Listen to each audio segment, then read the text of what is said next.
Ladies and gentlemen, please give a big hand for our featured performer tonight, making his comedy debut, Matt Roberts.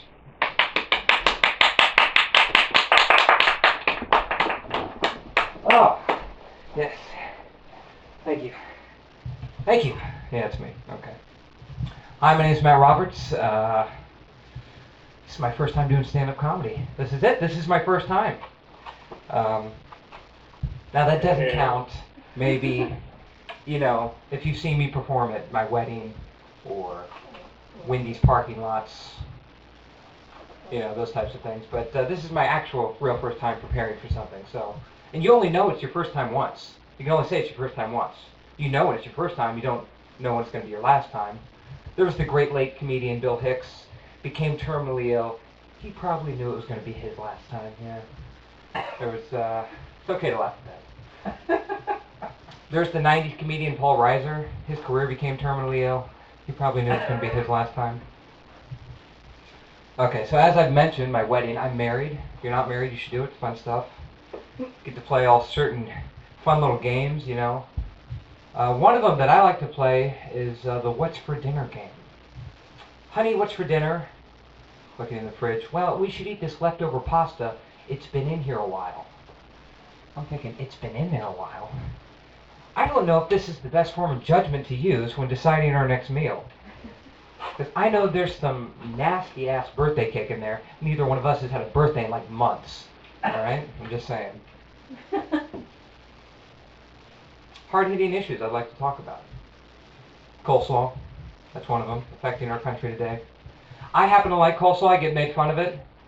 Friends are always like, "Oh, you trying to keep regular there, Grandpa?" Shut up, I like coleslaw. Okay, it's not like I ordered the coleslaw. I ordered the Reuben sandwich. I'm trying to do something healthy over the fries. I'm getting the coleslaw, okay? It's not like a major commitment. And there's so many different kinds of coleslaw, you don't know what you're getting. There's the kind with pineapples. There's the sweet kind. There's the kind that tastes like feet. Yeah, it's kind of a big crapshoot. But, it's not like you get a whole lot of it. Like I said, you ordered the sandwich. Bring me that little cup of it. I like when it comes with a little lid and you can put on the... Oh, good. In case I can't finish it, I can put the little lid on it and take it home. You got a little tiny bag it goes into? I can take it home. It's real cute. And just to make it more appetizing, isn't that the same size cup they give you at the doctor's office when they tell you to go in the other room? Fill it up.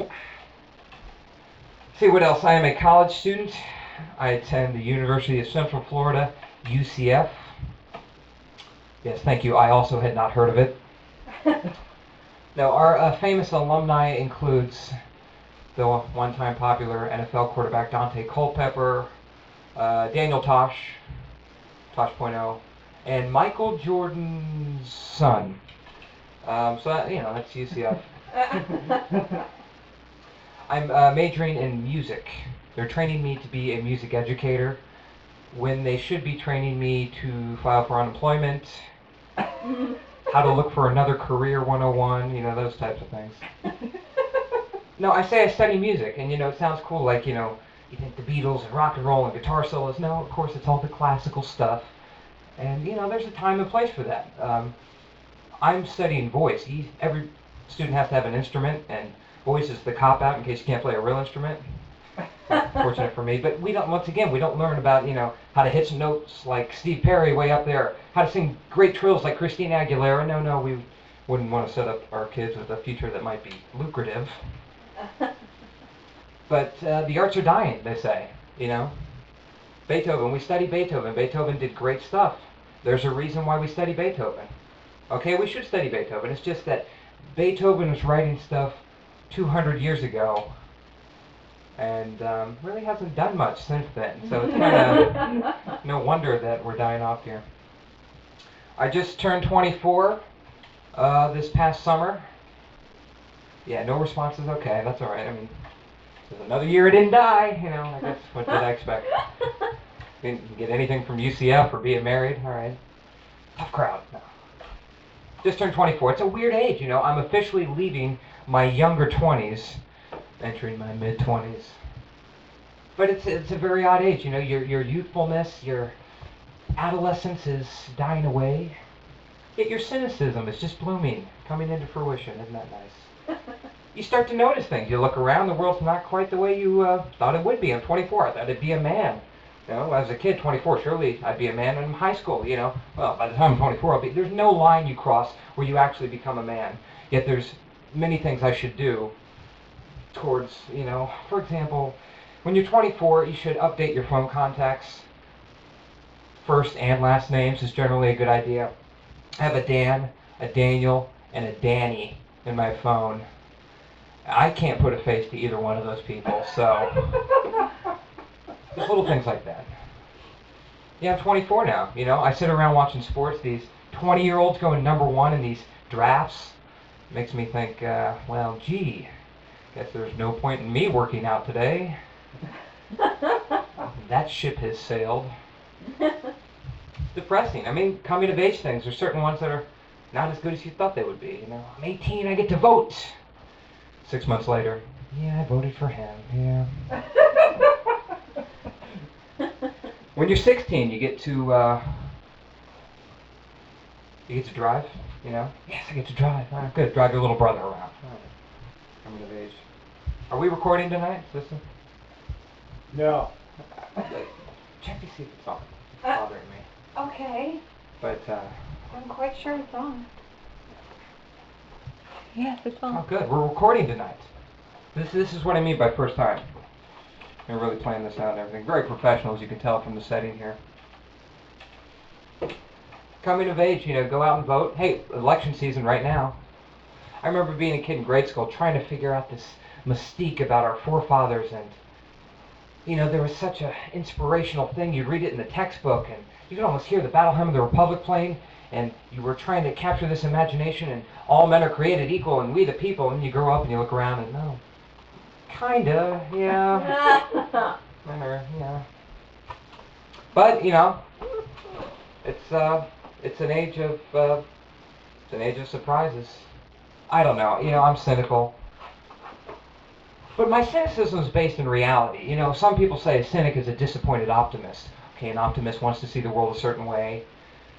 It's not that way. How can you not be? Do you watch these documentaries on Netflix about the healthcare and the FDA and the education system? How can you not be a disappointed optimist? Now, Churchill had a quote, the optimist sees the opportunity in every difficulty. Kind of like saying, well, just look on the bright side. I don't know if this really works. There's millions of starving kids in Africa, but at least they're not our problem. I don't know. Okay, we'll see. But, man, yeah. Election year, yeah. Go out, pat yourself on the back, make yourself feel like you're making a difference, do your American duty. Go ahead and re-elect President Barack, or elect President Mitt. I'm just glad Newt dropped out, okay? Do you think when their parents were naming these people, they had president in mind as an occupation? Barack. What names didn't they consider? Mitt Romney. Well, it was either going to be Mitt or Glove. Does that sound presidential? Glove Romney. Mitt or Glove? Which one? Little baby Newt. Oh. It was either going to be Newt or Salamander. Which that probably would have been better if you just call him Sal, but no, you can't shorten Newt. Hey, Newt, what's up, Newt? Unbelievable.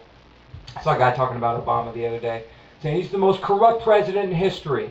And if you don't believe that, then you don't have your eyes open. Well, okay, I can pretty much buy into this. Apparently this guy just opened his eyes for the first time in 2009. But they're all this way, all right? They're all corrupt. What's the #1 bestseller after every president ends his term? The Truth About Bush. Clinton's corruption. They're all corrupt, all right? I mean, these guys are millionaires, okay? And they're supposed to relate to us. I don't know if you're aware of this, but we'll never again have a president who's not a millionaire. Haven't had one in a long time, never will again, okay? Not gonna happen. So excuse my cynicism, just, you know, it bothers me a little bit. But they're supposed to relate to us. They're supposed to understand our problems. You know, they all have a sad story, don't they? Well, times were tough growing up. You know, we didn't have a lot, and Grandma had to come over, and some nights we were just... And you made it all the way through Harvard. Oh, what a guy. What are the odds? You should be president. Unbelievable. And they say you want a president you can have a beer with. Which, by the way, that made like Romney like the last guy you'd ever want to have a beer with. Yeah, I don't want to choose sides here. I'm just saying he's a bit robotic, you know. You know, give me Herman Cain. He gets fired up about stuff, you know. But they're supposed to relate to us, or pander, really, is what they're doing. It's always such a mundane things, you know. Oh, you enjoy getting a full night's sleep? Well, I enjoy getting a full night's sleep too. You like ice cream? Oh, what are the odds? I like ice cream. I like the Neapolitan. As long as the vanilla doesn't touch the chocolate too much, that's the way it should be. Man, they all have that sad story though. They got that one down, don't they? Yeah, times are tough growing up. No, I don't think you understand the level of poverty in this country. No, I think I do. You know, I had to take care of my little brothers and sisters. No, people are really, really poor in this country. Well, there were some nights we just had to eat cornbread. No, like my debit card got denied at Taco Bell last night, kind of poor. All right, this is the level we're talking at. So if you hear me pointing out flaws of this country, it's actually because I like this country and I see room for improvement, and I don't think slapping an American flag sticker on your car really does a whole lot for it, all right? So I open my eyes, look at these things. You can feel free to subscribe to the theory that ignorance is bliss, but being that we are of the human species, the smartest creatures on earth, I think we're capable of a little bit more. This is why I'm up here doing that. Election season, always fun though, isn't it? Always fun. Unbelievable. It's a big one. It's a big one this season.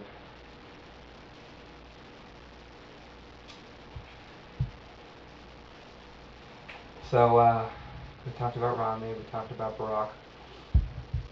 Oh, yes. So be cynical.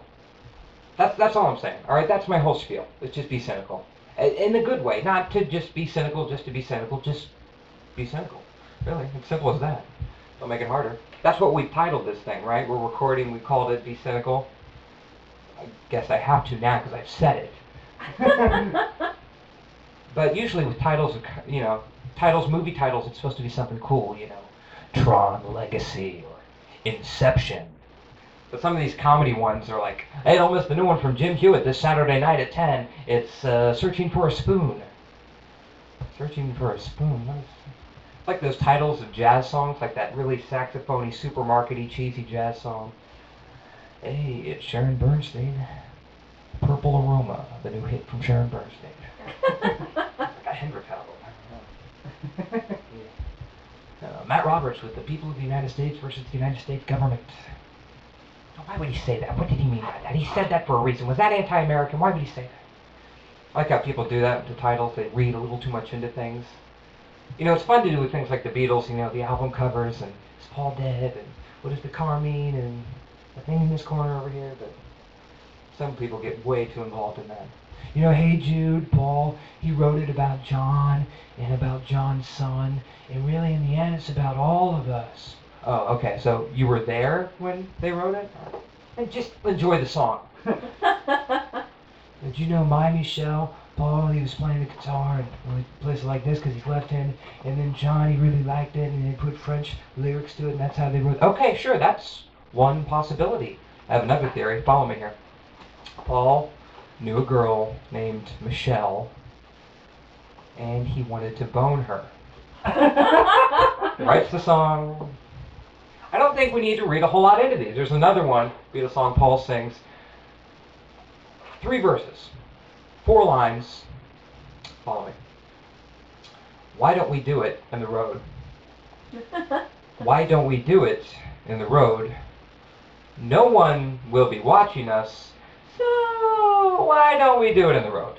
I think Paul's got a thing for doing it in the road, okay? And the Beatles were no doubt influenced by drugs, don't you think? We have a funny thing with drugs in our culture. You know, well, there's the legal kind and illegal kind, but we're having a war on drugs, you know, which is fine. America loves their wars, but usually it's against more tangible things like people or countries, not some vague idea like drugs. It's kind of like Chaucer's Canterbury Tales, the guys who go out and try to kill death. It's a no-win situation, I think. Yeah. So yes, we have legal drugs and illegal drugs, and get into the argument of, well, those should be legal because they're not as bad. Yeah, but all drugs have side effects.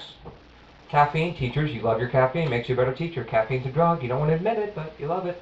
Most drugs have negative side effects, whether they're illegal or legal. Alcohol is a toxin. An illegal drug like meth makes your face fall off. That's a little side effect.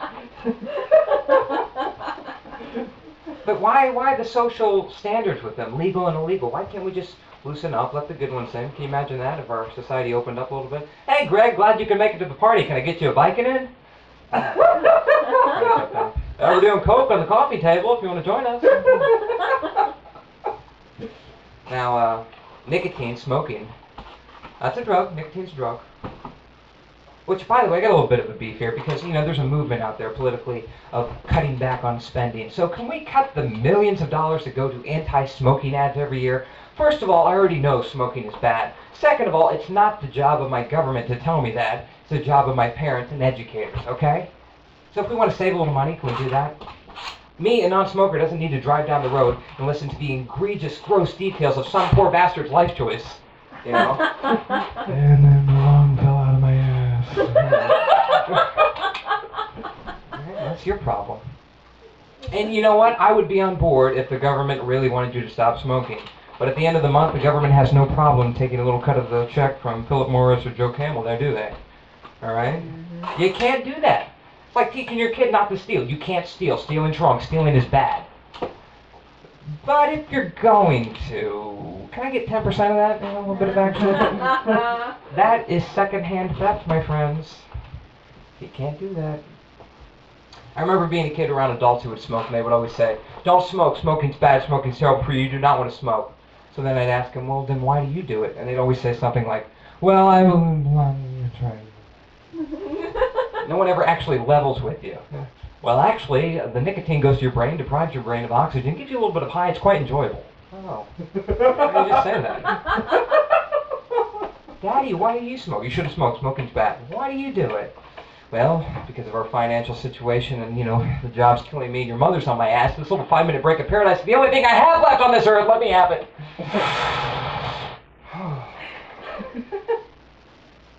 Now they have those e-cigarettes, the electronic cigarettes. You seen these? The water vapor now, and all the smokers are like, "Oh, this is safe, man. It's not smoke." Oh, so now you're inhaling water into your lungs. What could go wrong? I like this idea. No, but it's the capitalistic society. You can make money, make it. We all have moments. Because look, here's my two. I'm going to be in the middle of the road, pointing out both sides of the argument tonight, but my 2 cents, free, take home with you. Do what you want with it. Capitalism, kind of works. Other countries have a combinational approach. Maybe we can learn from them. I'm just pointing out an instance here where we kind of all hate it a little bit. I'll give you an example. When a celebrity writes a book, what do we always say? "Oh, he just wrote that book to make money." Ding, ding, ding! Show me to make money. I think you got it right, Sherlock. You figured it out. No. He wrote it to make money? I thought he was going through a career change and wanted to try his hand at being one of the great literary minds of our generation. Fooled me. And I'm not even sure it's good for you anymore, It used to be in, the 1950s. If you worked hard, you stay loyal to your friends, you could move up to the company, own a white picket fence house, and a little ice cream truck would drive around with a swirly cone on top, not like today's creepy vans with no windows. But that was capitalism then, just worked hard. Now it's 24/7 cutthroat. Let me lay it out for you. Take Johnson, for instance. Everyone knows Johnson. We all have a Johnson in our workplace. Johnson, always flirting with the secretary. "How you doing, shooter?" When you get there in the morning, whose car's there before yours? Johnson. You go on your break, who's standing at your favorite urinal? Johnson. Who's the boss's favorite golfing buddy? It's Johnson. When you leave at night, whose car's still there? Johnson. You see, Johnson has a cocaine addiction, which is okay because the company doesn't test for that. But while you're foolishly wasting your time sleeping at 3 a.m., he's getting the emails, making the calls, and probably saying things behind your back. Brings out the best in all of us. All right, we'll take a little break. I'll be right back.